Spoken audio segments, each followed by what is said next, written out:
ಬೆಂಗಳೂರಿನ ಯಲಹಂಕದಲ್ಲಿ air show ಹಿನ್ನೆಲೆ ಮಾಂಸ ಮಾರಾಟವನ್ನ ನಿಷೇಧ ಮಾಡಲಾಗಿದೆ. ಬಿಬಿಎಂಪಿ ಆದೇಶಕ್ಕೆ ಮಾಂಸ ವ್ಯಾಪಾರಿಗಳು ಕೇರ್ ಮಾಡ್ತಾ ಇಲ್ಲ. ಯಲಹಂಕ ಸುತ್ತಮುತ್ತ ಎಂದಿನಂತೆ ಮಾಂಸ ಮಾರಾಟ ಆಗ್ತಾ ಇದೆ. ನೋಡಿ, ಏರ್ ಶೋ ಇರುವಂತಹ ಕಾರಣಕ್ಕೆ ಎಲ್ಲಾ ರೀತಿಯ ಸಿದ್ಧತೆಗಳನ್ನು ಮಾಡಿಕೊಳ್ಳಲಾಗಿದೆ. ಹೀಗಾಗಿ ಮಾಂಸ ಮಾರಾಟ ನಿಷೇಧ ಆದೇಶ ಕೂಡ ಇದೆ. ಆದ್ರೂ ಕೂಡ ಎಂದಿನಂತೆ ಮಾಂಸ ಮಾರಾಟ ಆಗ್ತಾ ಇದೆ. ಮಟನ್, ಚಿಕನ್ ಮಾರಾಟ ಅಂಗಡಿಗಳಲ್ಲಿ ಎಂದಿನಂತೆ ವ್ಯಾಪಾರ ನಡೀತಾ ಇದೆ. ಜನವರಿ 23ರಿಂದ ಮಾಂಸ ಮಾರಾಟ ಸ್ಥಗಿತಕ್ಕೆ ಸೂಚನೆಯನ್ನ ಕೊಟ್ಟಿತ್ತು ಪಾಲಿಕೆ. ಆದೇಶ ಪಾಲಿಸದೇ ಇದ್ರೆ ಕ್ರಮದ ಎಚ್ಚರಿಕೆಯನ್ನ ಕೂಡ ನೀಡಲಾಗಿತ್ತು.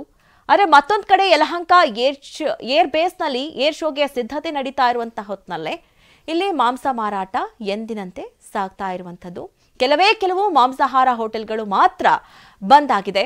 ಆದರೆ ಮಟನ್, ಚಿಕನ್ ಮಾರಾಟ ಅಂಗಡಿಗಳಲ್ಲಿ ಎಂದಿನಂತೆ ವ್ಯಾಪಾರಗಳು ನಡೀತಾ ಇದೆ.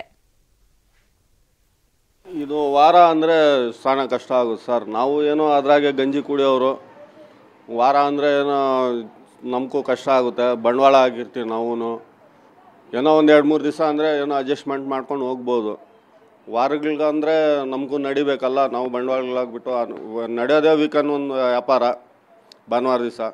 ಆವತ್ತು ಹೋದ್ರೂ ನಮ್ಮ ಕ್ಲಾಸ್ ಏನೋ ಗಲೀಜು ಮಾಡ್ದಿರಾ ಕ್ಲೀನ್ ಮಾಡ್ಕೊಂಡು ಹೋಗ್ತೀರಿ. ಅವಕಾಶ ಕೊಟ್ಟರೆ ಮಾಡ್ಕೊಂಡು ಹೋಗ್ತೀರಿ. ಒಂದು 2-3 ದಿವಸ ಬೇಕಂದರೆ ಕ್ಲೋಸ್ ಮಾಡ್ಬೋದು. ವಾರ ಅಂದರೆ ಕಷ್ಟ ಆಗುತ್ತೆ.